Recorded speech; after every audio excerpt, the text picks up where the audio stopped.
అందరికీ నమస్కారం అండి. ఈ వీడియోలో మనం హనుమంత్ జయంతి నాడు హనుమంతుణ్ణి ఎలా పూజించుకోవాలో, ఇంకా హనుమంతుని పూజకి ఎంతో విశేషమైన ఒక మహామంత్రాన్ని కూడా వీడియోలో చెప్పుకుందాం. వీడియోని లాస్ట్ దాకా చూడండి. ముందు హనుమంతుడు ఎక్కడ జన్మించారో మీకు తెలుసా?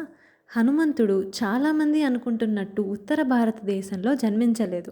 హనుమంతుడు మన దక్షిణ భారతదేశంలోని తిరుమలలోని 7 కొండలలో ఒక కొండ అయిన అంజనాద్రిపై జాపాలి తీర్థంలో జన్మించారు.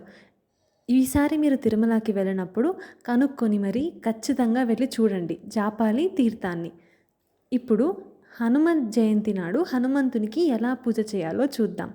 హనుమంత్ జయంతి నాడు ఉదయాన్నే లేచి తలారా స్నానం చేసి ఇంటిని శుభ్రపరచుకొని, మీ ఇంట్లో హనుమంతుని విగ్రహం ఉంటే, ఒకవేళ విగ్రహం లేకపోతే హనుమంతుని పటం కానీ, పటం కూడా లేకపోతే మీ ఇంటి చుట్టూ ఉన్న ఏదో ఒక హనుమంతుని దేవాలయానికి వెళ్ళి అభిషేకం చేయించుకోండి. అభిషేకం చేస్తున్నప్పుడు మన్యు సూక్తాన్ని పారాయణ చేసుకుంటే చాలా మంచిది. అభిషేకానంతరం అర్చనకి మన ఆంజనేయుడికి ఎంతో ఇష్టమైన గంధ సింధూరాలు తమలపాకులతో అర్చన చేయండి. అర్చనానంతరం అదే తమలపాకులతో మాల గుచ్చి హనుమంతునికి అలంకరిస్తే ఇంకా శ్రేష్టం. అలంకరణ తర్వాత హనుమంతునికి ధూప దీపాలతో పాటు అప్పాలను నైవేద్యంగా పెట్టడం ఈరోజు చాలా విశేషం.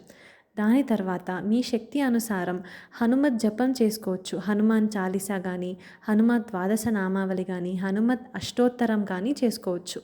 లేదు ఇవి ఏవి చేయడం మాకు తెలియదు, సమయం లేదు అనుకున్న వాళ్ళు హనుమన్ ద్వాదశ మంత్రమైన ఓం హరి మర్కటాయ నమః, ఓం హరి మర్కటాయ నమః అనే ఈ మంత్రాన్ని 108 సార్లు జపం చేసుకుంటే కూడా చాలా మంచిది.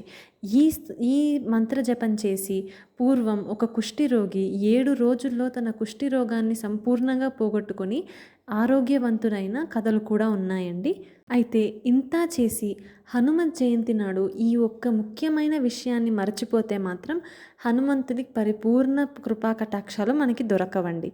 అదే రామనామ జపం. మనందరికీ తెలిసిందే కదండి. హనుమంతుడు రాముడికి ఎంతో పెద్ద భక్తుడు కనుక హనుమత్ జయంతి నాడు హనుమంతుడికి మనం ఇంత పూజ చేసి రామనామము చేయకపోతే హనుమంతుడి కృపా కటాక్షాలను సంపూర్ణంగా మనం పొందలేం. అందుకే ఈ పూజ జరుగుతున్నంతసేపు మీరు రామనామము రామ అనుకుంటూ, జై శ్రీరామ్ అనుకుంటూ, లేదా రామనామ జపం చేసుకుంటూ మీకు తోచినట్టు కనుక భక్తి శ్రద్ధలతో ఈ పూజా విధానాన్ని చేసుకుంటే హనుమంతుని పరిపూర్ణ కృపా కటాక్షాలు మనకి లభిస్తాయి. ఈ వీడియో కనుక మీకు నచ్చినట్టయితే లైక్ చేయండి, ఇతరులతో షేర్ చేసుకోండి. మరిన్ని ఇలాంటి వీడియోల కోసం మా ఛానల్ని సబ్స్క్రైబ్ చేసుకోండి. మీకు ఇంకా ఏ వీడియోలు కావాలో ఈ యూట్యూబ్ ఛానల్ వీడియోల మీద కమెంట్ చేయండి.